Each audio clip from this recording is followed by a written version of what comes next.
ya, untuk di serimetri ya, yang kita gunakan adalah Bu Amel kok ngomongin cesium, serium ya. Serium 4 sulfat ya, CeSO4 2 kali ya.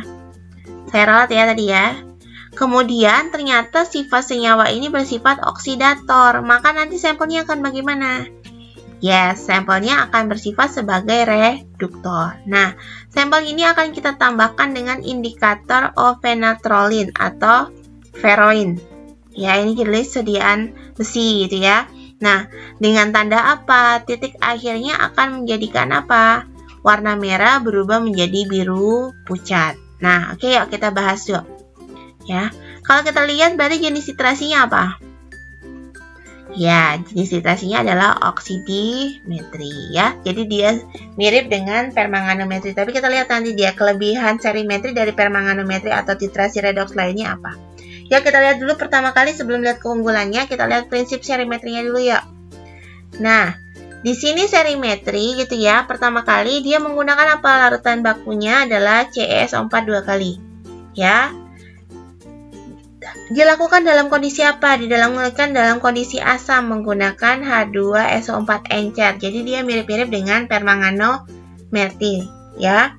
Nah, zat ini ternyata ini yang membuat dia lebih bagus dari KMNO4.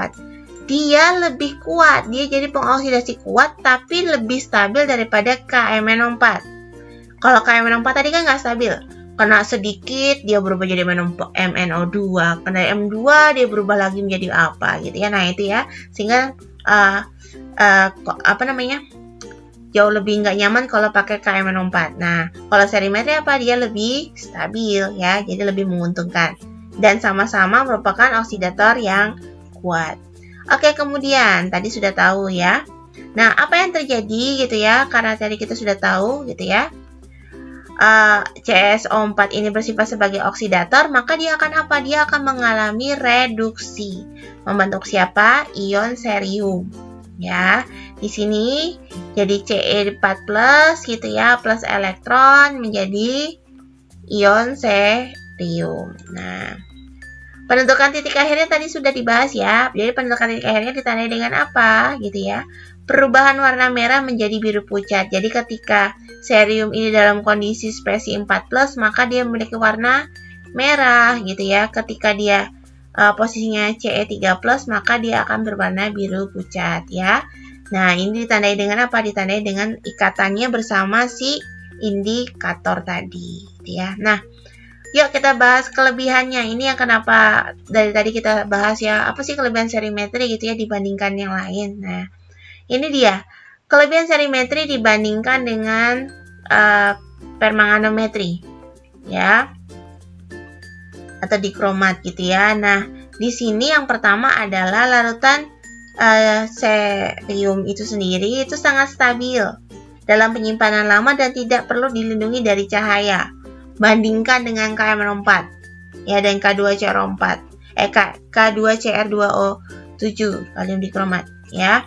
Apa yang terjadi di sini ya? Ini harus diatur pakai amber glass, kemudian tidak boleh terkena sinar matahari, tidak boleh dipakai terlalu lama terkena udara gitu ya, karena dia gampang sekali mengalami perubahan bentuk sehingga konsentrasinya akan segera turun. Berbeda dengan serium, serium bisa disimpan lama ya, dan tidak perlu terlindung dari cahaya. Kemudian kita lihat yang kedua. Reaksi ion serium dengan reduksi dalam larutan asam maka memberikan perubahan valensi yang sederhana, tidak sekompleks pada MnO4. Coba kita lihat, ingat-ingat tadi. MnO4 ada beberapa tipe, ketika dia dalam netral seperti apa, ketika dia dalam suasana sedikit basah seperti apa, dalam kondisi sangat basah seperti apa, dalam asam dia seperti apa, kan berbeda-beda gitu ya, dan kompleks ya. Sedangkan kalau pada serium cukup sederhana ya, jadi apa? Dari Ce4+ ya menjadi Ce3+. Bisa dipahami ya. Nah, kemudian larutan serium sulfat ya merupakan oksidator yang baik. Karenanya semua zat dapat ditetapkan kadarnya dengan karena dia sama-sama oksidator kuat ya, maka apa? Zat yang bisa ditetapkan dengan permanganometri juga dapat ditetapkan dengan si serium 4 sulfat ya. Bahkan dia juga dapat digunakan untuk menentukan kadar dari zat-zat selama dia merupakan reduktor. Bisa dipahami ya? Jadi itulah kelebihan si cerium dengan KMNO4 ya. Tapi bukan berarti KMNO4 jelek gitu ya. KMNO4 tetap bisa kita gunakan dengan catatan apa tadi? Kita tahu bagaimana cara mengatur kondisinya. Ya, kapan kita harus memilih netral, kapan kita harus memilih basah gitu ya. Kapan kita harus memilih suasana asam. Ya, jenis asamnya pun kita amati, apakah kita pakai H2SO4 atau kita pakai HCl, lagi-lagi apa? Tergantung situasi dan kondisi.